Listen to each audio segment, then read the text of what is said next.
Bone ഡ്രങ്കാർഡ്സ് ഉണ്ട്, bone addicts ഉണ്ട്. എന്തുകൊണ്ടാണ് അവർ ഈ ബോൺ അഡിക്ട്സ് ആവുന്നത്? അതായത് ജനിച്ചപ്പോൾ മുതൽ ഈ ആൽക്കഹോളോ അല്ലെങ്കിൽ ഇൻടോക്സിക്കേഷൻ ഇൻട്രസ്റ്റ് എന്തുകൊണ്ടാണ്? ജനനം ഫ്രീക്വൻസി ബേസ്ഡ് ആണ്. നമ്മൾ ഏത് ഫ്രീക്വൻസിയിലാണ് ഓടുന്നത് അതിന് താതാത്മ്യമുള്ള ജനന ബോഡിയാണ് വരിക. ഒറ്റ റീസണുള്ളൂ ലൈഫ് വരാൻ, എക്സ്പീരിയൻസ്. ഒന്ന്, നമ്മൾ എന്തിനാണോ വന്നത്, നമ്മുടെ ആഗ്രഹ പൂർത്തീകരണത്തിന് അനുഭവിക്കണം എന്നുള്ളതിന് ശരീരം എടുത്തു. ഇപ്പോൾ ഒരു മെർസിഡീസ് കാർ മേടിക്കാൻ പോയി, അതിനുള്ള ബജറ്റും ഉണ്ട്. അപ്പോഴാണ് കാണുന്ന റോൾസ് റോയ്സ്. അപ്പോൾ തോന്നിയോ ഇത് മേടിക്കണമായിരുന്നല്ലോ. പക്ഷെ അതിനുള്ള ബജറ്റ് ഇല്ലെങ്കിൽ അടുത്തൊരു ജന്മം ചിലപ്പോൾ ജന്മം അല്ലെങ്കിൽ വേറെ സമയത്ത് ഒന്ന് മേടിക്കേണ്ടി വരും. അപ്പോൾ ഇനി പുതിയൊരു ജന്മം എടുക്കണമെങ്കിൽ ഈ ജന്മത്തിൽ നന്നായി ആഗ്രഹിച്ചാൽ മതി. ഒന്ന് സ്ഥൂലം ശരീരത്തിൻ്റെ, അത് വെറും വെഹിക്കിൾ മാത്രം. അത് വെഹിക്കിൾ മാത്രം. അതിനകത്ത് ജീവൻ വരുമ്പോഴേ ജീവിതം ആവണുള്ളൂ. ആ ജീവൻ പോകുമ്പോൾ മരണമാവും. അപ്പോൾ ഈ ലെവലിൽ കണ്ടു കഴിഞ്ഞാൽ ഇൻപുട്ട് ഉണ്ടല്ലോ, സോഫ്റ്റ്വെയർ ഇൻപുട്ട്, അതാണ് ഈ പ്രാരബ്ധ കർമ്മം എന്ന് പറയുന്നത്. മോഹൻജി, വിസാറ്റ് ABC ടോക്കിലേക്ക് സ്വാഗതം. This video is powered by VISAT engineering college, Ernakulam. ഈ കർമ്മയെ പറ്റി നമുക്കൊന്ന് സംസാരിച്ചാലോ? തീർച്ചയായിട്ടും. കർമ്മയെ നമുക്ക് എങ്ങനെ ഡിഫൈൻ ചെയ്യാൻ പറ്റും? കർമ്മ ഡിഫൈൻ ചെയ്യാൻ വളരെ വിഷമമാണ്. പിന്നെ പൊതുവെ ജനങ്ങൾ ഡിഫൈൻ ചെയ്യുന്നത് ആക്ഷൻ റിയാക്ഷൻ എന്നുള്ളതാണ്. ഒരു കാര്യം ചെയ്യുന്നു, അതിനൊരു റിസൾട്ട് വരുന്നു. അതത്രയല്ല, അതിൻ്റെ ഡെപ്ത് വളരെ കൂടുതലുണ്ട്. നമ്മളൊരു ഒരു വൈറ്റ് ബോർഡ് വെച്ചിട്ട് അതിൽ നമ്മൾ ഫോർമാറ്റ് ചെയ്യാൻ വിചാരിക്കുക. അതിൽ ഇൻഗ്രീഡിയൻസ് എടുത്താൽ തന്നെ അതിൽ ഭീതികൾ കാണാം, ആഗ്രഹങ്ങൾ കാണാം, വാസനകൾ കാണാം. പിന്നെ നമ്മൾ ഇവിടുന്ന് ശേഖരിച്ചിട്ടുള്ള പല ഇംപ്രഷൻസും കാണാം. ഇതെല്ലാം കൂടി ചേരുമ്പോഴാണ് ഒരു കാർമിക് സ്ട്രക്ചർ വരുന്നത്. അപ്പോൾ നമ്മളിപ്പോൾ നമ്മുടെ സിസ്റ്റം എടുക്കുകയാണെങ്കിൽ എല്ലാ ചിന്തകൾക്കും ഒരു സോഴ്സ് ഉണ്ട്. ചിന്തകൾ എവിടെന്നെങ്കിലും വരുന്നുണ്ടാവുമല്ലോ, വെറുതെ ചിന്ത വരില്ല. നമുക്ക് ഒരു കാര്യം നമ്മൾ ചിന്തിക്കണമെങ്കിൽ അതിനൊരു ബാക്ക്ഗ്രൗണ്ട് ഉണ്ട്. ഈ ബാക്ക്ഗ്രൗണ്ട് ജനറലി നമ്മൾക്ക് കർമ്മ എന്ന് പറയാം. പക്ഷെ അത് എവിടുന്ന ഈ കർമ്മ വരുന്നത്? നമ്മൾ സ്റ്റോർ ചെയ്തിട്ടുള്ള ഇംപ്രഷൻസ് ആണ്. എവിടുന്നാണ് ഈ ഇംപ്രഷൻസ് കിട്ടിയിട്ടുള്ളത്? നമ്മുടെ ഇൻസിഡൻസ് എന്നാണ്. നമ്മൾ നമ്മുടെ ചെയ്ത കാര്യങ്ങളും അല്ലെങ്കിൽ നമ്മൾ കേട്ട കാര്യങ്ങളും അറിഞ്ഞ കാര്യങ്ങളും ഇന്ദ്രിയങ്ങൾ കൂടെ കിട്ടിയിട്ടുള്ള ഇംപ്രഷൻസ് സ്റ്റോർ ചെയ്തിട്ടുണ്ട് നമ്മൾ. ചിലത് നമ്മൾ കേട്ടായിരിക്കാം, ചിലത് കണ്ടതായിരിക്കാം, ചിലത് വായിച്ചതായിരിക്കാം, അല്ലെങ്കിൽ ചിലത് അനുഭവിച്ചതായിരിക്കാം. ഇതിൻ്റെയൊക്കെ ഇംപ്രഷൻസ് ഉള്ളിലുണ്ട്. ഈ ഇംപ്രഷൻസ് കഴിഞ്ഞ ജന്മത്തെ ഇംപ്രഷൻസ് വരാമല്ലോ അല്ലേ? അതും വരാം. അത് പാറ്റേൺ, അത് കാർമിക് പാറ്റേണിൽ വരുന്നതാണത്. അതായത് നമുക്ക് സ്വഭാവ രീതികളെ ഒരു ചാനലൈസ് ചെയ്യുന്നത് ഈ പാസ്റ്റ് ലൈഫിലായിട്ട് നമുക്ക് പറയാം. പക്ഷെ ഇനിയിപ്പോൾ അത് പാസ്റ്റ് ലൈഫ് ചിന്തിക്കാത്ത ആൾക്കാരുണ്ട് തന്നെ കൂട്ടുക. ഈ ലൈഫിൽ വരുന്ന കാര്യങ്ങൾ നമുക്ക് അതിലേക്ക് പോകണ്ട. ഇംപ്രഷൻസിൽ നിൽക്കാം. അപ്പോൾ എളുപ്പമുണ്ട് മനസ്സിലാക്കാൻ. ഇംപ്രഷൻസിൽ നിന്നാണ് ഈ തോട്ട്സ് വരുന്നത്. അത് ഫസ്റ്റ് ലെവൽ ഓഫ് ക്രിയേഷൻ ആണ്. അതായത് നമ്മൾ ക്രിയേഷൻ തുടങ്ങുന്നത് ചിന്തകളിലാണ്. ഇപ്പം ഇന്ന് ഈ ലോകത്ത് കാണുന്ന എല്ലാ കാര്യങ്ങളുടെയും ക്രിയേഷൻ നടന്നിട്ടുള്ളത് ഈ ചിന്തകളുടെ അടിസ്ഥാനത്തിലാണ്. അത് കഴിഞ്ഞ് അടുത്ത ലെവലാണ് എക്സ്പ്രഷൻ. ചിന്ത കഴിഞ്ഞിട്ട് പിന്നെ ചിന്ത ഒരുപാട് ആയിരക്കണക്കിന് ചിന്തകളുണ്ടാവും. പക്ഷെ അതിൻ്റെ എക്സ്പ്രഷൻ അത്രയും ഉണ്ടാവില്ല. അതിൻ്റെ പകുതിയോ അതിലെ കുറവോ ഉണ്ടാവുള്ളൂ. ഇപ്പം ഞാൻ പറയാം, എനിക്ക് ചിന്ത ഉണ്ടെങ്കിൽ ഒരു കാപ്പി കുടിക്കണം. അപ്പോൾ ഈ സൗകര്യം സാഹചര്യവും ശരിയല്ലെങ്കിൽ ചിലപ്പോൾ നമ്മളൊന്നും പറയില്ല. അത് സാഹചര്യം ഒത്തു വരികയാണെങ്കിൽ നമ്മൾ പറയും ഒരു കാപ്പി കിട്ടിയാൽ തിരക്കില്ല. അപ്പോഴേ എക്സ്പ്രഷൻ ആവുള്ളൂ. അത് കഴിഞ്ഞ് മൂന്നാമത്തെ ലെവലിൽ ആക്ഷൻ ആവണുള്ളൂ. ആക്ഷൻ എന്ന് പറഞ്ഞാൽ നമ്മൾ ഫിസിക്കലി കാപ്പി കുടിക്കുകയാണ്. അതിൽ നിന്ന് കിട്ടുന്നത് എക്സ്പീരിയൻസ് ആണ്. അപ്പം ഞാൻ ഇപ്പോൾ എക്സാമ്പിൾ പറയണം, എനിക്ക് കാപ്പി കുടിക്കണം. അപ്പോൾ ഇവിടെ സ്റ്റാർബക്സ് ഉണ്ട്, അല്ലെങ്കിൽ ഇന്ത്യൻ കോഫി ഹൗസ് ഉണ്ട്. ഇന്ത്യൻ കോഫി ഹൗസിൽ പോയി അവിടെയാണ് നല്ല കാപ്പി കിട്ടുക. അപ്പോൾ എവിടെ നിന്നാണ് ആ തോട്ട്? എക്സ്പീരിയൻസ് എന്നാണ്. ആ തോട്ട് നമ്മളെ കൊണ്ടെത്തിക്കുന്നത് ആ ആക്ടിവിറ്റിയിലാണ്. ആക്ടിവിറ്റി പിന്നെ കിട്ടുന്ന എന്താണ്? എക്സ്പീരിയൻസ് ആണ്. ഈ എക്സ്പീരിയൻസ് ആണ് ഇംപ്രഷനായി മാറുന്നത്. ഇപ്പം ഞാൻ ചോദിച്ചത്, ഞാൻ ഇന്ത്യൻ കോഫി ഹൗസിൽ നിന്ന് മുമ്പ് കാപ്പി കുടിച്ചിട്ടുണ്ട്. അതുകൊണ്ടാണ് എന്നെ ഇന്ത്യൻ കോഫി ഹൗസിലേക്ക് വീണ്ടും ഞാൻ പോയത്. അപ്പം വീണ്ടും എനിക്ക് ആ എക്സ്പീരിയൻസ് റിപ്പീറ്റ് ചെയ്യല്ലേ? അതെ, റിപ്പീറ്റ് ചെയ്യാണ്. അത് ഇംപ്രഷനായി മാറും. അത് അങ്ങനെയാണ് സോളിഡിഫൈ ചെയ്യുന്നത്. അത് പിന്നെ ഹാബിറ്റായി മാറും, പിന്നെ ക്യാരക്ടറായി മാറും. അപ്പോൾ വീണ്ടും ഇന്ത്യൻ കോഫി ഹൗസിൽ പോരുന്നതാണോ നമുക്ക്? അപ്പോൾ അങ്ങനെയല്ല, അത് നമുക്ക് അറിഞ്ഞാൽ മതി. ഇതാണ് എന്നെ അവിടെ അട്രാക്ട് ചെയ്യുന്നത്. അതിപ്പോൾ നമ്മളൊരു വ്യക്തിയെ കാണുമ്പോൾ, ഇപ്പം നമ്മൾ ഒരിക്കൽ കണ്ടു, ഇനിയും കാണണം തോന്നുന്നുണ്ടാവും ചിലപ്പോൾ. അതെന്താ കാരണം വെച്ചാൽ ആ വ്യക്തിയുമായിട്ടുള്ള ഒരു ഫ്രീക്വൻസി താതാത്മ്യമുണ്ട്. നമുക്ക് രണ്ടു പേരുടെ ഫ്രീക്വൻസി അടുത്ത് വരുമ്പോഴേ നമുക്കൊരു മീറ്റ് ചെയ്യാനുള്ള നല്ല ഫീലിംഗ് ഉണ്ടാവുള്ളൂ. അതേസമയം നമുക്ക് അത്രയും നല്ലൊരു വൈബ് വന്നിട്ടില്ലെങ്കിൽ ചിലപ്പോൾ നമ്മൾ വിളിക്കാൻ ഓക്കെ കാണാം നോക്കാം എന്നൊക്കെ പറയും. എന്താ കാരണം വെച്ചാൽ അതിൽ നമുക്ക് പ്രത്യേകിച്ചൊരു സന്തോഷം ഇല്ലാത്തതുകൊണ്ട്. ചില ആൾക്കാരുടെ മോഹൻജിനെ തന്നെ ഞാൻ ആദ്യമായിട്ടാണ് കാണുന്നത്.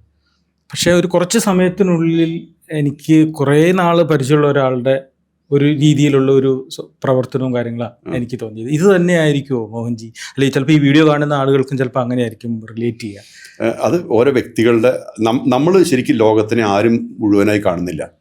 നമ്മൾ എങ്ങനെയാണോ അതേപോലെ ലോകത്തെ കാണുന്നത്. അതാണ് ഈ കാർമിക് സ്ട്രക്ചറിൻ്റെ പ്രത്യേകത. ഈ കാർമിക് ബൗണ്ടറിക്ക് അകത്ത് നിന്നിട്ട് നമ്മൾ ലോകം കാണുന്നത്. അതിനകത്ത് വന്ന് ചേരുന്നതാണ് നമ്മുടെ പ്രെജുഡിസസ്, മുൻവിധികൾ, ഭീതികൾ, പേടി, ഭീതി, അത് പിന്നെ കൺസെപ്റ്റ്സ് ഉണ്ട്. ഇപ്പോൾ കുറേ കാര്യങ്ങൾ നമ്മൾ ലോകത്തുനിന്ന് എക്വയർ ചെയ്തിട്ട് നമ്മുടെ ആക്കിയതാണ്. ഇപ്പോൾ മതപരമായ പല കാര്യങ്ങളും നമ്മൾ പുറത്തെ ലോകത്തുനിന്ന് എടുത്തിട്ടുള്ളതാണ്, കാരണം നമ്മൾ കണ്ടുപിടിച്ചതല്ല. അതേസമയം വിദ്യാഭ്യാസം, പുസ്തകങ്ങളിൽ നിന്ന് പഠിക്കുന്നത് അത് പുറത്തുനിന്ന് കൊണ്ടാണ്. ഇതേപോലത്തെ കാര്യങ്ങൾ നമ്മൾ ഉൾക്കൊണ്ട് ഇത് നമ്മുടെ ആക്കി മാറ്റുകയാണ്. അതിന് കാരണം എന്താ വെച്ചാൽ ഇതിന് നമ്മുടെ മുമ്പേ ഉള്ളവരോ നമ്മൾ റെസ്പെക്റ്റ് ചെയ്യുന്ന ആൾക്കാരോ ഇത് അംഗീകരിച്ചിട്ടുണ്ട്. അതുകൊണ്ടാണ് നമ്മളത് ഇത് സ്വീകരിക്കുന്നത്. അല്ലെങ്കിൽ നമ്മൾ സ്വീകരിക്കില്ല. ഇപ്പം ഞാൻ താങ്കളോട് പറയുകയാണ് അത് നന്നല്ല പറയുക, ഇനിയിപ്പോൾ നല്ലതാണെന്ന് തന്നെ കൂട്ടുക. ഓൾറെഡി താങ്കളുടെ മനസ്സിൽ കിടക്കുന്നത് അത് കെയർഫുൾ ആയിരിക്കണം എന്നാണ്. അപ്പോൾ അത് ചിലപ്പോൾ സ്വീകരിക്കില്ല. അപ്പോൾ ഇതേപോലെ നമ്മൾ സ്വീകാര്യത വന്നിട്ടുള്ളത് തന്നെ ഈ അപ്രൂവൽ ഉള്ളതുകൊണ്ടാണ്. മറ്റുള്ളവരുടെ ഈ അപ്രൂവൽ ഉണ്ട്, സ്വീകാര്യത വന്നു, അത് നമ്മുടേതായി മാറി.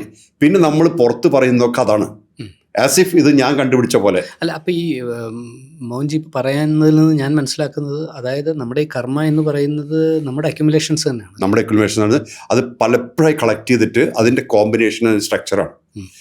അത് നമ്മുടെ പെർസെപ്ഷനായി മാറുക, നമ്മുടെ കാഴ്ചപ്പാടായി മാറുകയാണ്. അതുകൊണ്ടാണ് ചില ആൾക്കാർ നേരിട്ട് തന്നെ ചില കാര്യങ്ങളിലേക്ക് ഇടപെടുന്നത് ഒട്ടും സത്യമല്ലെങ്കിൽ പോലും. നുണ പറയുന്ന വ്യത്യാസമുണ്ട്, അത് നുണ പറയുന്നോ കളവ് പറയുന്നോ ഹിപ്പോക്രസി, അതൊക്കെ വ്യത്യാസമുണ്ട്.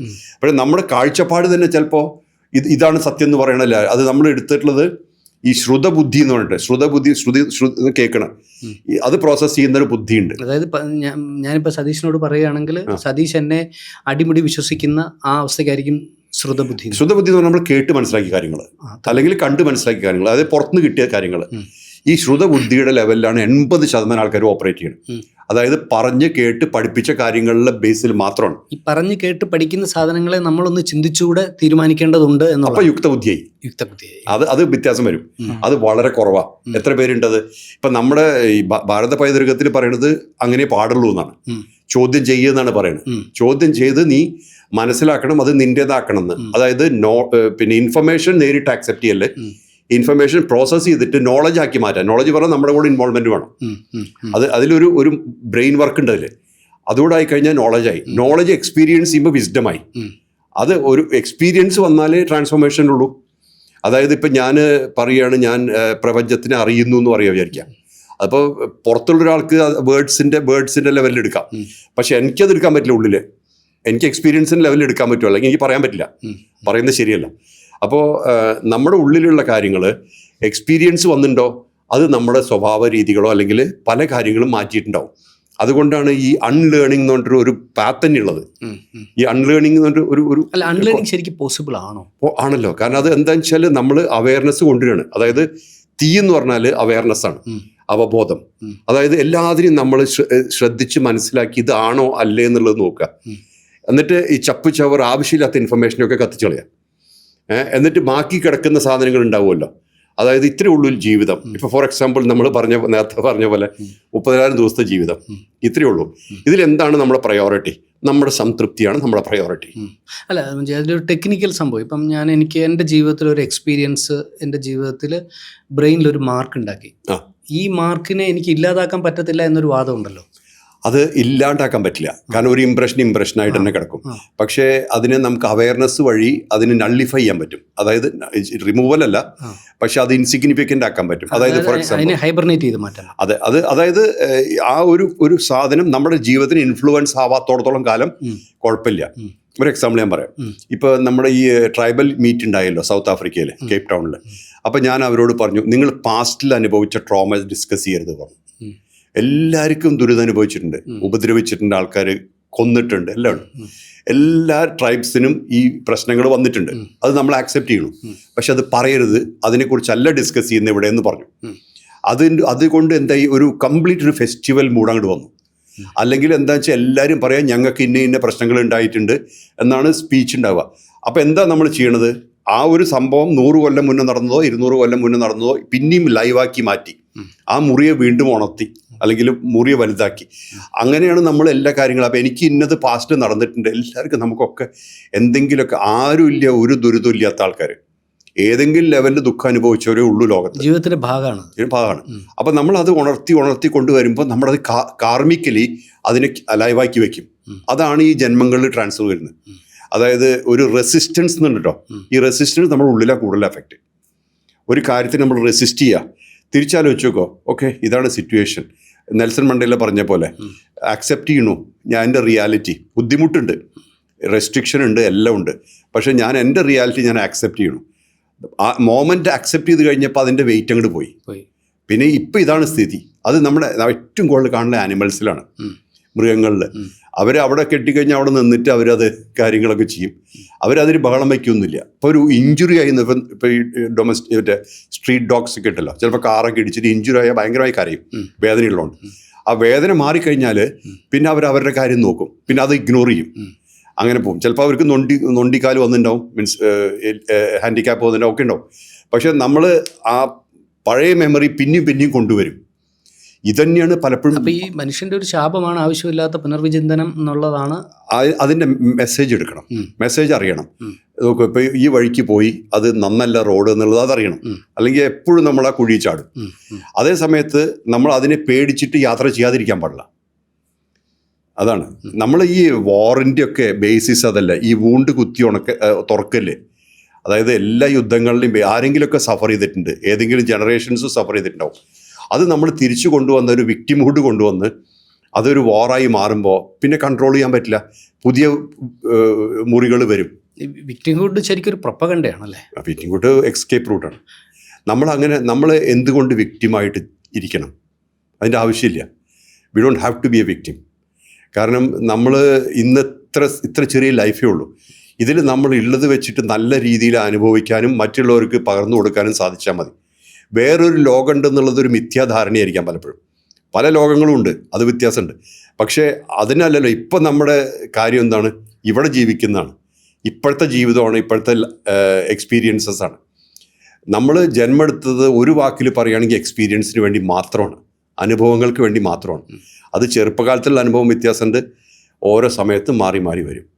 അത് കഴിഞ്ഞ് ഇപ്പോൾ നമുക്ക് പ്രയോറിറ്റി മാറുണ്ടല്ലോ. ഇപ്പോൾ ഒരു വൃദ്ധനായ ഒരു വ്യക്തിയോട് ഇതാൾ ആരോ പറഞ്ഞതിനോട്, ഒരാൾ കിടപ്പിലാണ്, മരിക്കാറായിരിക്കണം, എന്താണ് ഏറ്റവും വലിയ ആഗ്രഹം ചോദിച്ചപ്പോൾ എനിക്ക് തന്നെത്താൻ സഹായം ഇല്ലാണ്ട് നടക്കണം. അപ്പോൾ നമ്മുടെ പ്രയോറിറ്റി ഇങ്ങനെ മാറിക്കൊണ്ടിരിക്കുകയാണ് ജീവിതത്തിൽ. അപ്പോൾ മറ്റുള്ള ഒന്നും ഇല്ലാണ്ടാവും. അപ്പോൾ ഓരോ സമയത്തും എന്താണ് അത് മാത്രമാണ് നമ്മൾ, അല്ലെങ്കിൽ എന്താണ് നമുക്ക് തോന്നുന്നത്, that's only thing we have. അപ്പോൾ വേറെ ലോകം ഇതിനും ബെറ്റർ അല്ല അങ്ങനെയൊക്കെ പറഞ്ഞിട്ട് നമ്മൾ ചെയ്യുന്നതിൽ അർത്ഥമില്ല. ഇപ്പം നമുക്ക് നന്നായി ചെയ്യാൻ പറ്റുമോ, ദാറ്റ്സ് ഇറ്റ്. ഈ പ്രയോറിറ്റി എങ്ങനെയാണ് മാറുക? ഇപ്പം മോഹൻജിയുടെ ജീവിതത്തിലാണെങ്കിലും ഒരു സമയത്തുള്ള പ്രയോറിറ്റി അല്ലല്ലോ അത് കഴിഞ്ഞുണ്ടായത്. അതെങ്ങനെയാണ് ചേഞ്ച് വരിക? അത് ഓരോരുത്തർക്കും ഓരോ രീതിയിലാണ്. ഓർഗാനിക്കാണ്. അത് നമ്മൾ മാറ്റുന്നതല്ല, മാറുന്നതാണ്. നമുക്ക് തോന്നും നമുക്ക് ഇതിപ്പോൾ കട്ട് ഓഫ് ചെയ്ത് അത് പറ്റില്ല. ഇപ്പം ഞാൻ നോക്കുക, ഞാൻ ഇന്ന് മുതൽ ഇന്ന ഭക്ഷണം കഴിക്കണില്ല എന്ന് തീരുമാനിച്ചു വിചാരിക്കും, എൻ്റെ മനസ്സിൽ ഏറ്റവും വലിയ ചിന്ത ഭക്ഷണമായിരിക്കും. അല്ലേ? അതേപോലെ തന്നെ ഞാൻ പിന്നെ മാരിടൈം ബിസിനസ്സിലായിരുന്നു. പക്ഷേ എനിക്ക് ഈ ആൽക്കഹോളും ഇങ്ങനത്തെ കാര്യങ്ങളിലുള്ള ആസക്തി അങ്ങനെ 100% പോയി. അത് കഴിഞ്ഞിട്ട് ആൾക്കാർ ഓഫർ ചെയ്യുമ്പോഴും എനിക്ക് വേണ്ട. പക്ഷേ അത് ഞാൻ നിർത്തിയിരുന്നെങ്കിലോ ചിലപ്പോൾ അത് നടക്കില്ല. അത് പിന്നെയും ആ ടെംപ്റ്റേഷൻ വന്നേനെ. നമ്മളൊരു സാധനം കട്ട് ഓഫ് ചെയ്യുമ്പോൾ ടെംപ്റ്റേഷൻ പോകുന്നില്ല, പക്ഷേ ഒരു കാര്യം കംപ്ലീറ്റ് ആകുമ്പോൾ ആ ടെംപ്റ്റേഷൻ വരുന്നുമില്ല. അപ്പോൾ കാർമിക് സ്ട്രക്ചറിൻ്റെ തിരിച്ചു പറയുകയാണെങ്കിൽ ഇംപ്രഷൻസ് ആണ് ചിന്തകളുടെ ഫീഡ്, ചിന്തകളാണ് എക്സ്പ്രഷൻ്റെ ഫീഡ്, എക്സ്പ്രഷനാണ് ആക്ഷൻ്റെ ഫീഡ്. ഈ ലെവലിൽ പോയി കഴിഞ്ഞാൽ അത് കഴിഞ്ഞാൽ പിന്നെയും വരുന്ന എക്സ്പീരിയൻസ് ആണ്, എക്സ്പീരിയൻസ്, ഇംപ്രഷൻ. ഈ സൈക്കിളാണ് നമ്മൾ നടന്നുകൊണ്ടിരിക്കുന്നത്. ഈ എക്സ്പീരിയൻസിൽ നമ്മളെ ഫോർമാറ്റ് ചെയ്ത് നമ്മളൊരു ചട്ടക്കൂട്ടിലാക്കി കൊണ്ടുപോകും. അത് ഹാബിറ്റായി മാറും. അപ്പോൾ നമുക്ക് പ്ലസൻറ്റ് എക്സ്പീരിയൻസസ്, അൺപ്ലസൻറ്റ് എക്സ്പീരിയൻസസ്. അപ്പോൾ നമ്മൾ കൂടുതൽ പ്ലസൻറ്റ് എക്സ്പീരിയൻസ് ചൂസ് ചെയ്യും. അൺപ്ലസൻറ്റ് എക്സ്പീരിയൻസ് വരുമ്പോൾ അത് നമ്മൾ റെസിസ്റ്റ് ചെയ്യാൻ നോക്കുമ്പോൾ അത് പോവില്ല. അതുകൊണ്ടാണ് ചില ആൾക്കാർക്ക് അൺപ്ലസൻറ്റ് എക്സ്പീരിയൻസ് കണ്ടമാനം വരുന്നത്, അല്ലെങ്കിൽ ലൂപ്പായി വരുന്നത്. ഒരേ പോലത്തെ ഇൻസിഡൻറ്റ് റിപ്പീറ്റ് ചെയ്ത് ഇങ്ങനെ വരും. അപ്പോൾ അൺപ്ലസൻറ്റ് എക്സ്പീരിയൻസ് വന്നാൽ അതിനെ അങ്ങ് ഏറ്റെടുത്ത് പറഞ്ഞു വിടുക എന്നുള്ളത് അല്ല, ആക്സെപ്റ്റ് ചെയ്യാം. ഓക്കെ, ഇത് ഒന്നും നിൽക്കണില്ലല്ലോ, ഒരു കാര്യവും ഒരു സമയത്ത് വരുന്നു, ഒരു സമയത്ത് പോണു.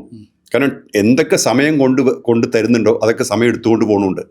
റിലേഷൻഷിപ്പ് ആണെങ്കിലും പൊസിഷൻ ആണെങ്കിലും പൊസഷൻസ് ആണെങ്കിലും എന്താണെങ്കിലും ഒരു സമയത്ത് സമയം നമുക്കത് ഡെലിവറി ചെയ്യും, ഒരു സമയത്ത് എടുത്തുകൊണ്ട് പോകും. ഇപ്പം നമ്മൾ കർമ്മയെ പറ്റിയാണല്ലോ മോൻജി ചർച്ച ചെയ്തുകൊണ്ട്. ഇപ്പോൾ കർമ്മയെ പറ്റി ചർച്ച ചെയ്യുമ്പോൾ എനിക്ക് എൻ്റെ ഒരു സുഹൃത്തിൻ്റെ വളരെ രസകരമായ ഒരു കഥയുണ്ട്, ഞാനൊന്ന് ഷെയർ ചെയ്തോ. ശരി.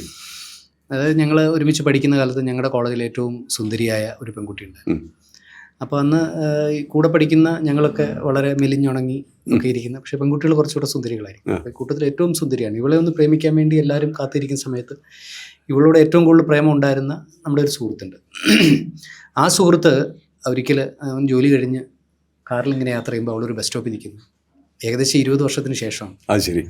പെട്ടെന്ന് ഇവൻ കാറ് ചവിട്ടി നിർത്തി അവളെ വിളിച്ചു. അവൾക്കും വലിയ സന്തോഷമായി. കാരണം ഇവനിപ്പോൾ അത്യാവശ്യം നല്ല പൊസിഷനിലാണ്. അവളുടെ ഹസ്ബൻഡിനേക്കാൾ കുറച്ചുകൂടെ ബെറ്റർ പൊസിഷനിലാണ്, കുറച്ചുകൂടെ ഒരു അറിയപ്പെടുന്ന സ്ഥലത്താണ്. അവൻ നമ്പർ വാങ്ങിച്ച് ഇവർ അന്ന് മുതൽ തന്നെ ചാറ്റ് ചെയ്ത് തുടങ്ങി. ആദ്യ ദിവസം തന്നെ പണ്ട് വിട്ടുപോയ പ്രണയം പുനഃസ്ഥാപിച്ചു. മനസ്സിലുണ്ടായിരുന്നു പ്രണയം. പിറ്റേ ദിവസം രാവിലെ എഴുന്നേറ്റ് ആദ്യം മെസ്സേജ് അവൾക്കാണ്. 3-ാമത്തെ ദിവസം ഇവർ കാണാൻ തീരുമാനിക്കും. 3-ാമത്തെ ദിവസം ഉച്ചയ്ക്ക് അവൾ ഓഫീസിൽ നിന്ന് ഇറങ്ങുന്നു. ഓഫീസിൽ നിന്ന് ഇറങ്ങിയിട്ട് ഇവൻ്റെ ഒപ്പം കൂടുന്നു, ഭക്ഷണം കഴിക്കുന്നു. നേരെ ഇവളെയും കൂടി വീട്ടിലേക്ക് പോകുന്നു. വീട്ടിലെത്തുമ്പോൾ സ്വാഭാവികമായി ഇവളെ ഹഗ് ചെയ്യാൻ ശ്രമിക്കുന്നു. ഒരു സ്വാഭാവിക പ്രതിരോധത്തിനപ്പുറത്തേക്ക് അവളും ആ ഒരു പ്രണയം ഡെവലപ്പ് ചെയ്ത് പിന്നെ ഇവർ നേരെ ബെഡ്റൂമിലേക്ക് പോകുന്നു. ഇവർ ഒരുമിച്ച് കുറച്ച് നേരം കഴിയുന്നു. ഇതെല്ലാം കഴിഞ്ഞിറങ്ങി ഒരു ഓഫീസിൽ നിന്ന് തിരിച്ചിറങ്ങി എങ്ങനെ വീട്ടിൽ പോകുന്ന രീതിയിൽ അവൾ ഒരുങ്ങി ഇവൻ്റെ കാറിൽ കയറി അവളെ വീട്ടിൽ ഡ്രോപ്പ് ചെയ്യാൻ വേണ്ടി ഇവൻ പോകുന്ന വഴി ഇവളുടെ ഹസ്ബൻഡിനെ വിളിക്കുന്നു. അത് ഇന്നയാളെ ഞാൻ ഇന്നലെ പഴയ സുഹൃത്തിനെ പരിചയപ്പെട്ടിരുന്നു, അയാളിപ്പോൾ എന്നെ ഓഫീസിൽ നിന്ന് ഇറങ്ങിയപ്പോൾ കണ്ടു, എന്നെ വീട്ടിൽ ഡ്രോപ്പ് ചെയ്യാൻ വരുന്നു, അവിടെ ഉണ്ടോ എനിക്കൊന്ന് പരിചയപ്പെടുത്തി തരാമെന്ന്. നേരെ ഇയാൾ പെൺകുട്ടിക്കൊപ്പം അവരുടെ വീട്ടിൽ ചെന്ന് അവളുടെ ഹസ്ബൻഡിനെ പരിചയപ്പെടുന്നു, ഒരു ചായ ഇട്ട് കൊടുക്കുന്നു, തിരിച്ച് പിരിയുന്നു. ഇയാൾ തിരിച്ച് ഇയാളുടെ വീട്ടിൽ വന്ന് ഉമ്മറത്തിരിക്കുന്നു. വീട്ടിൽ ഉമ്മറത്തിരിക്കുമ്പോൾ ഇയാൾക്ക് ഭയങ്കര ഹാപ്പിനെസ് മൊമെൻ്റാണ്. ഇയാളുടെ 20 വർഷത്തെ ഇയാളിങ്ങനെ സന്തോഷത്തെ ഇരിക്കുമ്പോൾ ഇയാളുടെ ഭാര്യയെ അവളുടെ ഒരു കൂട്ടുകാരൻ വീടിൻ്റെ മുമ്പിൽ കൊണ്ട് ഡ്രോപ്പ് ചെയ്യുന്നു. ഇയാൾ എന്ത് ചിന്തിക്കും? ഇയാൾ സ്വാഭാവികമായി ഇയാളുടെ കഥയുമായി റിലേറ്റ് ചെയ്തല്ല ഉള്ളൂ ആ ഡ്രോപ്പിനെ ചിന്തിക്കത്തുള്ളൂ. അപ്പോൾ അവൻ എൻ്റെ അടുത്ത് സംസാരിച്ചപ്പോൾ ചോദിച്ചു വരെയും ഞാൻ എന്ത് ചിന്തിക്കണം? ഞാൻ എൻ്റെ ഭാര്യയെ അവിശ്വസിക്കണോ? ഞാൻ എൻ്റെ ഭാര്യ അടുത്ത് നീ അവൻ്റെ കൂടെ എവിടെ കറങ്ങാൻ പോയെന്ന് ചോദിക്കണോ? അവൻ എന്തിനാ നിന്നെ ഡ്രോപ്പ് ചെയ്തതെന്ന് ചോദിക്കണോ? നിങ്ങൾ തമ്മിലുള്ള റിലേഷൻ എന്താണെന്ന് ചോദിക്കണോ? ചോദിക്കാതിരിക്കാൻ പറ്റൂ? ചോദിക്കാൻ പറ്റൂ? ഇത് കർമ്മയുടെ ഒരു ബേസിക് ഉദാഹരണമല്ലേ? നമ്മുടെ പ്രവൃത്തി തന്നെയാണ് നമ്മളുടെ ചിന്തയെയും നമ്മളുടെ വിഷ്വലൈസേഷനെയും എല്ലാം ക്രിയേറ്റ് ചെയ്യുന്നത്. ഇത് തന്നെയല്ലേ കർമ്മ? ഇതിൽ ഒരു കാര്യമുണ്ട്, ഇതിലൊരു കംപ്ലീഷൻ ഫാക്ടർ ഉണ്ട്. അതായത് ഒരു സാധനം എപ്പോൾ ഇൻകംപ്ലീറ്റ് ആയി കിടക്കണോ അത് കംപ്ലീറ്റ് ആവാനുള്ള ഒരു ശ്രമം ഉണ്ടാവും. അത് ജീവിതത്തിൽ മുഴുവൻ ഉണ്ട്. അതായത് നമ്മൾ അൺഫിനിഷ്ഡ് വർക്ക് ഉണ്ടല്ലോ, അത് ഒരിക്കലും കംപ്ലീറ്റഡ് വർക്കല്ല. ചിലപ്പോൾ നമ്മൾ പാതി വഴി ഇട്ടിട്ട് പോയിരിക്കും, എന്തെങ്കിലും റീസൺ ഉണ്ടാവും ഇട്ടുപോകാൻ. അത് കംപ്ലീറ്റ് ചെയ്യാനുള്ള ഒരു മോട്ടിവേഷൻ ഉണ്ടാവും എപ്പോഴെങ്കിലും. അതുകൊണ്ടല്ലേ രണ്ടാമത് കണ്ടുമുട്ടുന്നു. അല്ലെങ്കിൽ കണ്ടുമുട്ടേണ്ട കാര്യമില്ല. എത്രയോ പേര് നമ്മൾ കണ്ടുമുട്ടുന്നില്ല. ഇപ്പം നമ്മൾ പഠിച്ചപ്പോൾ കുറേ പേരുണ്ടായിട്ടുണ്ടാവും, അതിൽ എത്ര % ആൾക്കാരെ നമ്മൾ കണ്ടുമുട്ടും. ഇനി കണ്ടുമുട്ടുകയാണെങ്കിൽ തന്നെ റീകണക്ട് ചെയ്യുന്നില്ല. പലപ്പോഴും ഞാൻ കണ്ടിട്ടുണ്ട്, നമ്മൾ വളരെ ഫ്രണ്ട്ഷിപ്പ് ഉണ്ടായിരുന്ന ആൾക്കാർ പിന്നീട് കുറേ കൊല്ലത്തിന് ശേഷം കാണുമ്പോൾ സ്ട്രേഞ്ചേഴ്സിൻ്റെ പോലെ ബിഹേവ് ചെയ്യും. നമുക്ക് അന്നത്തെ ഓർമ്മ വെച്ചിട്ട് നമ്മൾ ബിഹേവ് ചെയ്താൽ പോലും അവർ തിരിച്ച് ബിഹേവ് ചെയ്യില്ല. അങ്ങനെയൊക്കെ എനിക്ക് പലപ്പോഴും പല അനുഭവങ്ങളും ഉണ്ടായിട്ടുണ്ട്. എനിക്ക് വളരെ വേണ്ടപ്പെട്ട ഒരു ഫ്രണ്ട് ഉണ്ടായിരുന്നു. ഞാൻ അവൻ്റെ വീട്ടിൽ പോയിട്ട് ഭക്ഷണമൊക്കെ കഴിക്കാറുണ്ട് ഇടയ്ക്കിടയ്ക്ക്. അത് കഴിഞ്ഞ് ഇപ്പോൾ അയാളൊരു സ്ട്രേഞ്ചർ പോലെയാണ്. അങ്ങനെ അത് അത്ഭുതമാണത്. Because it's over. Some things are over, some things are not over. അപ്പോൾ ആ ലെവലിൽ ഇത് വരും. ഇതിനേക്കാളും കൂടുതൽ ഇത് നമ്മൾ അനലൈസ് ചെയ്യുന്നത് ശരിയല്ല എന്നാണ് എൻ്റെ ഭാഗം. കാരണം എവിടെയാണോ കംപ്ലീറ്റ് ചെയ്യാനുള്ളത് അത് കംപ്ലീറ്റ് ആവും. അത് whether you like it or not. അതായത് നമ്മൾ പ്രതീക്ഷിക്കുന്ന ഈ കർമ്മത്തിൻ്റെ പോക്ക് ഒരു സോഷ്യൽ സ്ട്രക്ചറായിട്ട് കമ്പയർ ചെയ്താൽ മനസ്സിലാവില്ല. കർമ്മത്തിൻ്റെ കംപ്ലീഷൻ എന്ന് പറഞ്ഞാൽ അതിൻ്റെ ലെവലിലേ കംപ്ലീറ്റ് ആവാൻ പറ്റുള്ളൂ. ഇപ്പോൾ ഇതിൽ പറയില്ലേ, ഈ നമ്മൾ മീറ്റ് ചെയ്യാൻ പറ്റാത്ത ആൾക്കാർ അല്ലെങ്കിൽ മീറ്റ് ചെയ്യാൻ വളരെയധികം ആഗ്രഹിച്ച ആൾക്കാർ നമ്മൾ കണ്ടുമുട്ടും വേറെ ലൈഫിൽ, പിന്നെ അവർ വേർപിരിയാൻ പറ്റാത്തവരാവും എന്നൊക്കെ. അതെന്താ കാരണം വെച്ചാൽ ആ ഇൻറ്റൻസിറ്റി എവിടെ നിന്നാണ് വരുന്നത്? വേറൊരു എക്സാമ്പിൾ എടുക്കാം. ബോൺ ഡ്രങ്കാർഡ്സ് ഉണ്ട്, ബോൺ അഡിക്ട്സ് ഉണ്ട്. എന്തുകൊണ്ടാണ് അവർ ഈ ബോൺ അഡിക്ട്സ് ആവുന്നത്? അതായത് ജനിച്ചപ്പോൾ മുതൽ ഈ ആൽക്കഹോളോ അല്ലെങ്കിൽ ഇൻടോക്സിക്കേഷൻ ഇൻട്രസ്റ്റ് എന്തുകൊണ്ടാണ്? സപ്രഷനാണ്. അപ്പോൾ ഈ സപ്രസ്ഡ് എന്ത് വന്നാലും അതിന് എക്സ്പ്രഷൻ ആഗ്രഹിക്കും. ഒരു കാര്യം സപ്രസ്ഡ് ആയിട്ട് നിൽക്കുന്നില്ല എപ്പോഴും. അത് നമുക്ക് മിഥ്യാധാരണ, അതൊരു പോസ്റ്റ്പോൺമെൻറ്റേ ഉള്ളൂ. Suppression is A postponement. നമുക്ക് ഒരിക്കലും അത് കഴിഞ്ഞു എന്ന് പറയാൻ പറ്റില്ല. അപ്പോൾ ഇതിൽ വ്യക്തികൾ വിടുമോ? വ്യക്തികൾ മാറ്റിക്കഴിഞ്ഞാൽ, വ്യക്തികളും അല്ലെങ്കിൽ വ്യക്തിത്വങ്ങളും മാറ്റിക്കഴിഞ്ഞാൽ പിന്നെ ചിന്തിച്ചു നോക്കി അറിയാം, ഈ സോഷ്യൽ സ്ട്രക്ചറും കാർമിക് സ്ട്രക്ചറും 2 തലത്തിലാണ്. സോഷ്യൽ സ്ട്രക്ചറിൽ this is okay, this is not okay എന്ന് പറയും. കാർമിക് സ്ട്രക്ചറിൽ whatever is completing is okay എന്ന് പറയും. അതാ വ്യത്യാസം. ആ ബൗണ്ടറിന്ന് കാണാൻ പറ്റുള്ളൂ. അതിപ്പോൾ ഒരു എൻലൈറ്റൻഡ് ഒരു വ്യക്തി അങ്ങനെ കാണുള്ളൂ. അതായത് പൂർണ്ണതയിൽ എത്തിയാലേ അത് ശൂന്യതയിൽ എത്തുള്ളൂ. അതവിടെ തീരുള്ളൂ. അത് എനിമിറ്റി അതേപോലെ. അതാണ് സായിബാബയുടെ കഥയിലൊക്കെ ഉണ്ടല്ലോ. അതായത് കുറേ ജന്മം എടുത്തിട്ടും ഇവരുടെ അടി മാറുന്നില്ല, യുദ്ധം മാറുന്നില്ല. അവസാനം അവർ ജനിച്ചപ്പോൾ ഒരു പാമ്പ് തവളിയായി. കാരണം ഈ യുദ്ധത്തിനാണ് പ്രാധാന്യം. എല്ലാ ജന്മത്തിലും ഫൈറ്റ് ചെയ്യാൻ വേണ്ടിയാണ് വരുന്നത്. എന്നിട്ട് അവസാനം അങ്ങനത്തെ ഒരു ബോഡി എടുക്കേണ്ടി വന്നു എന്നുള്ള വെച്ചാൽ ആ ഫ്രീക്വൻസി, ജനനം ഫ്രീക്വൻസി ബേസ്ഡ് ആണ്. നമ്മൾ ഏത് ഫ്രീക്വൻസിയിലാണോ ഓടുന്നത് അതിന് താതാത്മ്യമുള്ള ബോഡിയാണ് വരിക. ആ ജന്മം എടുക്കുക നമ്മൾ. അതായത് അച്ഛനും അമ്മയും ഏത് ഫ്രീക്വൻസി ആണോ? അല്ല, അച്ഛനും അമ്മയുടെയും ഫ്രീക്വൻസി ചിലപ്പോൾ അതിൽ ബന്ധം ഉണ്ടാവില്ല. ഇപ്പം എൻ്റെ ഫാമിലിയിൽ എൻ്റെ പോലത്തെ ആരുമില്ല. അത് അപ്പം നമ്മൾ വരുന്നൊരു അതിപ്പോൾ നമ്മൾ ചൂസ് ചെയ്യുന്ന പ്ലാറ്റ്ഫോം, അതായത് ഒറ്റ കുട്ടിയും അച്ഛനും അമ്മയും ഒരു കുട്ടിയെ പോലും ചൂസ് ചെയ്തിട്ടില്ല. അവർ വന്ന് ചേർന്നപ്പോൾ ഇത് നമ്മുടെ കുട്ടി എന്ന് പറയണമെന്നേ ഉള്ളൂ. ഈ സോൾ അച്ഛനും അമ്മയും ചൂസ് ചെയ്യുന്നുണ്ടോ? അതുണ്ടാവണം. അതിനൊരു കാർമിക് കണക്ഷൻ ഉണ്ടാവും. അത് മിക്കവാറും ലീനിയേജിൽ തന്നെയാവുള്ളൂ. അതായത് നമ്മുടെ ഫാമിലിക്കകത്തോ അല്ലെങ്കിൽ ആ ക്ലോസ് സർക്കിളിനകത്തേ വന്ന് ജനിക്കുകയുള്ളൂ. ഫെമിലിയാരിറ്റി ഉണ്ട് അതിൽ. ആ ഫെമിലിയാരിറ്റിയുടെ പുറത്ത് പോകുന്നത് വളരെ റെയറാണ്. ഇതിപ്പോൾ ഞാൻ മാത്രം പറയണല്ല. ഇപ്പം ഈവൻ ഈ നമ്മുടെ റിഗ്രഷനിസ്റ്റൊക്കെ പറയണ കാര്യമാണ്. അതായത് ഈ പല സോൾസും വന്ന് ജനിക്കുന്നത് അവനവൻ്റെ ഫെമിലിയർ സർക്കംസ്റ്റൻസിലാണ്. അറിവുണ്ടാവും, അവരെ മുമ്പ് അറിയാമായിരിക്കും, അല്ലെങ്കിൽ അങ്ങനെ ഒരു ആഗ്രഹം ഉണ്ടായിരിക്കും ഇവരുടെ അടുത്ത് നിന്ന് രണ്ടാമതും വരണമെന്ന്. അങ്ങനെ തിരിഞ്ഞു മറിഞ്ഞ് അങ്ങനെ വരുള്ളൂ. നമ്മുടെ പൂർവികരൊക്കെ തന്നെ നമ്മുടെ മക്കളായി തിരിച്ചു വരാം. 100% അങ്ങനെ ആവണമെന്നില്ല. ഒരു ലാർജർ സർക്കിൾ കൊടുക്കാമല്ലോ നമ്മുടെ സൊസൈറ്റിയിൽ. പക്ഷെ നമ്മൾ ഇൻട്രാക്ട് ചെയ്യുന്ന പോലെ ഇപ്പോൾ നമ്മുടെ ബോസായിട്ടോ അല്ലെങ്കിൽ നമ്മുടെ സബോർഡിനായിട്ടോ ഒക്കെ വരാമല്ലോ. ചില ആൾക്കാരെ കാണുമ്പോൾ നമുക്ക് അപ്പം തന്നെ അപ്പോയിന്റ് ചെയ്യാൻ തോന്നും. ഇപ്പം നമ്മൾ ഈ ദശപ്രാണനായി പിരിഞ്ഞതിന് ശേഷം അതിന് വീണ്ടും ഒരു അതേ പ്രാണനുകളായി സംയോജിക്കാനുള്ള സാധ്യതയുണ്ടോ? ഉണ്ടല്ലോ. കാരണം ഓഷ്യനല്ലേ എക്സിസ്റ്റൻസ്. കോൺഷ്യസ്നെസ് ഓഷ്യനാണ്. അതിന് ബൗണ്ടറി ഇല്ലല്ലോ. അതായത് നമ്മളിപ്പോൾ ഒരു യൂണിറ്റിൽ ഈ ആത്മാവ് ഇരിക്കുന്നതുകൊണ്ടാണ് യൂണിറ്റ് ഫീൽ ചെയ്യണേ. അങ്ങനെ ഒരു യൂണിറ്റ് അവസ്ഥ ആത്മാവിനില്ലല്ലോ. എല്ലാത്തിലും സ്പ്രെഡ് ചെയ്ത് നിൽക്കാൻ പറ്റും. അത് സെൽഫ് മൾട്ടിപ്ലൈയിങ് ആണ്, അൺഡിസ്ട്രക്റ്റീവാണ്. അതിനെ കേടുവരുത്തി കളയാൻ പറ്റില്ല, നശിപ്പിക്കാൻ പറ്റില്ല. അപ്പോൾ ഈ കോൺഷ്യസ്നെസ് എനർജി ഉണ്ടല്ലോ, അതിപ്പോൾ നമുക്ക് ഒരു ലെവലിൽ വർണ്ണിക്കാമെങ്കിൽ brighter than a million suns എന്ന്, ദിവ്യ സൂര്യ സഹസ്രസ്യ, അത്രേ പറയാൻ പറ്റുള്ളൂ. Brighter than a million suns, അത്ര ബ്രൈറ്റ്നെസ്. അതിൻ്റെ ഒരു അംശം നമ്മുടെ ഉള്ളിലുള്ളതുകൊണ്ടാണ് നമ്മൾ ജീവൻ എന്ന് പറയുന്നത്. അതിൻ്റെ എല്ലാത്തിൻ്റെ ഉള്ളിൽ അതേ അംശം തന്നെയുണ്ട്. അപ്പോൾ നോക്കിക്കഴിഞ്ഞാൽ എൻ്റെ ജീവനും താങ്കളുടെ ജീവനും ഒന്ന് തന്നെയാണ്. ശരീരം രണ്ടായതുകൊണ്ട് നമുക്ക് ആ വേർതിരിവ് തോന്നുന്നതാണ്. അപ്പോൾ എപ്പോഴും ആ കണക്ഷൻസ് അതേപോലെയാണ്. ഇപ്പോൾ 2 പേര് വരുന്നത് എന്താ വെച്ചാൽ അവർ കംപ്ലീഷൻ അവിടെ വരുന്നുണ്ട്. ഇവർ തമ്മിൽ കംപ്ലീറ്റ് ആകുമ്പോൾ അവർക്കൊരു യൂണിഫിക്കേഷൻ അവിടെ വരുന്നുണ്ട്. ആ യൂണിഫിക്കേഷന് വിലയുണ്ട്. അതിനൊക്കെ വേണ്ടിയാണ് ഈ ശരീരം എടുത്തിട്ടുള്ളത്. പക്ഷെ അത് സോഷ്യൽ സ്ട്രക്ചറിൽ വെച്ച് നോക്കുമ്പോൾ അത് അറിയാൻ പറ്റില്ല. അത് തെറ്റാണ്, ഇതാണെന്നൊക്കെ പറയും. കാരണം നമ്മൾ സോഷ്യൽ സ്ട്രക്ചർ ഉണ്ടാക്കിയത് സൊസൈറ്റിയുടെ സന്തുലിതാവസ്ഥയ്ക്ക് വേണ്ടിയിട്ടാണ്, ഇക്വിലിബ്രിയത്തിന് വേണ്ടിയിട്ടാണ്. നല്ല ഒരു ലോ ആൻഡ് ഓർഡർ സൊസൈറ്റിയിൽ വേണം വിചാരിച്ചിട്ടാണ് റൂൾസും റെഗുലേഷൻസും എല്ലാം. പക്ഷേ കാർമിക് ഈ കംപ്ലീഷൻ മാത്രമേ ഉള്ളൂ ഉദ്ദേശം. അല്ല, അപ്പോൾ ഞാൻ സദ്ഗുരുവിൻ്റെ ഡെത്ത് എന്ന് പറഞ്ഞ പുസ്തകം വായിക്കുമ്പോൾ അത് സഞ്ചിത കർമ്മയും പ്രാരാബ്ധ കർമ്മയും പറയുന്നുണ്ട്.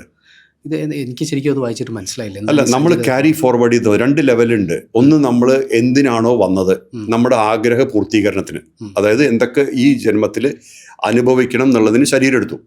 അത് നമ്മൾ അനുഭവത്തിൽ തുടങ്ങുന്ന സമയത്ത്, അതായത് ഓർമ്മ വരുന്ന സമയത്ത് 3 വയസ്സ് 4 വയസ്സ് കൂട്ടിക്കോളും. അവിടുന്ന് മരണം വരെ, ഓർമ്മയുള്ള വരെ നമ്മൾ അനുഭവത്തിൽ തന്നെയാണ് പോണത്. ഒറ്റ റീസണുള്ളൂ ലൈഫ് വരാൻ, എക്സ്പീരിയൻസ്. പിന്നെ രണ്ടാമത്തെ റീസൺ ഉണ്ടെങ്കിൽ നമ്മൾ എന്താണോ നമ്മൾ എക്സ്പ്രസ് ചെയ്യുന്നുണ്ട്, ഇതൊരു റീസൺ എന്ന് പറയാം. ഇപ്പോൾ GK ആരാണെന്നുള്ളത് ഈ എക്സ്പ്രഷനിൽ കൂടിയാണ് ജനങ്ങൾ അറിയുന്നത്, അല്ലെങ്കിൽ അറിയാൻ പറ്റില്ല. നമുക്ക് എല്ലാവർക്കും 3 മുഖമുണ്ട്. നമ്മൾ പുറത്തേക്ക് കാണിക്കുന്നൊരു മുഖമുണ്ട്, ക്ലോസ് ആയിട്ടുള്ള ആൾക്കാർ മാത്രം കാണുന്ന വേറൊരു മുഖമുണ്ട്, ആരും കാണിക്കാത്തൊരു മുഖമുണ്ട്. ഈ 3 മുഖം എല്ലാവർക്കും ഉണ്ട്. ചെറിയ കുട്ടികൾക്ക് ഇല്ലാതെ, അത് വളരെ വയസ്സായ ആൾക്കാർക്കും ഉണ്ടാവില്ല മിക്കവാറും. അപ്പോൾ വളരെ വെച്ചാൽ ഒരുവിധം കംപ്ലീറ്റ് കുട്ടികളുടെ പോലെ ആയിട്ടുള്ള ആൾക്കാർക്കും ഉണ്ടാവില്ല. 2ാം ബാല്യം എന്നാണല്ലോ വാർത്ത. അത് 2ാം ബാല്യം. അപ്പോൾ അതല്ലെങ്കിൽ നമുക്ക് 3 മുഖമുണ്ട്. ഈ മുഖങ്ങളെയാണ് ആൾക്കാർ എനിക്കറിയാം എന്ന് പറയണത്. അതായത് ഈ ഫേസ് ശരിക്കും പറഞ്ഞാൽ ആർക്കും അറിയില്ല, ഒരാളെ അറിയില്ല. നമ്മൾ ഉദ്ദേശിക്കുകയാണ് ഇതേപോലെ ആയിരിക്കും. അത് നേരത്തെ താങ്കൾ പറഞ്ഞ പോലെ പാസ്റ്റിൽ ഇന്ന മാതിരി അനുഭവം ഉണ്ടായി, അപ്പോൾ അതേപോലെ ഇയാളെ കണ്ടാൽ തോന്നുന്നുണ്ട്, അപ്പോൾ ഇതേപോലെ ആയിരിക്കും. അങ്ങനെയൊക്കെയാണ് നമ്മുടെ കാര്യങ്ങൾ. അതിലൊന്നും സത്യം ഉണ്ടാവണമെന്നില്ല. അപ്പോൾ ഈ കാർമിക് ലെവലിൽ മാത്രം കാണുമ്പോൾ അല്ല ഈ സഭ ഇത് ഇങ്ങനെ ഈ പ്രാരബ്ധ കർമ്മയാണോ ഇതിങ്ങനെ, അതോ സഞ്ചിത കർമ്മയാണോ? സഞ്ചിത കർമ്മ പറഞ്ഞ ഇതിന്റെ കൂട്ടിച്ചേർന്ന് 2 ഭാഗം ഉണ്ടായില്ല. ഒന്ന് നമ്മുടെ ലീനിയേജ് എന്ന് വരുന്നുണ്ട്, അത് പ്രാരബ്ധ കർമ്മം അല്ല. പ്രാരബ്ധ കർമ്മം എന്ന് പറഞ്ഞാൽ നമ്മൾ കൊണ്ടുവന്ന ബാഗേജാണ്. അത് ലെയ്ഡ് ഔട്ട് ഓൺ ടൈം. അത് ഓരോന്നും ഓരോ സമയത്ത് അത് അനുഭവിച്ചു പോകും, അനുഭവിച്ച് തീരണം. അത് നമ്മുടെ കംപ്ലീഷൻ ഫാക്ടർ. ഡിസ്ചാർജ് ചെയ്ത് പോകണം. അത് റെസിസ്റ്റൻസ് ഇല്ലാതെ ആക്സെപ്റ്റ് ചെയ്താൽ അത് കംപ്ലീറ്റ് ചെയ്ത് പോകും. പിന്നെ ഉള്ളത് നമ്മുടെ ഒരു 40% വന്നത് ലീനിയേജ് എന്നാണ്, അച്ഛൻ്റെ അമ്മയുടെയും സൈഡിൽ നിന്ന്. അത് പ്രാരബ്ധ കർമ്മ. അത് ഇതിൽ മിക്സ് ചെയ്യുമ്പോഴാണ് സഞ്ചിതമാണ്. ഈ പ്രാരബ്ധ കർമ്മത്തിൽ ഇത് രണ്ടും കൂടെ, സഞ്ചിതം എന്ന് പറഞ്ഞാൽ കൂടിച്ചേർന്നാണ്. അപ്പോൾ അത് കൂടിച്ചേർന്ന പിന്നെ ആഗമ കർമ്മയുണ്ട്. അതായത് ഈ ഇവിടുന്ന് കളക്ട് ചെയ്യുന്ന പുതിയ കാര്യങ്ങളുണ്ട്. ഇപ്പോൾ ഒരു മെർസിഡീസ് കാർ മേടിക്കാൻ പോയി, അതിനുള്ള ബജറ്റും ഉണ്ട്. അപ്പോഴാണ് കാണുന്ന റോൾസ് റോയ്സ്.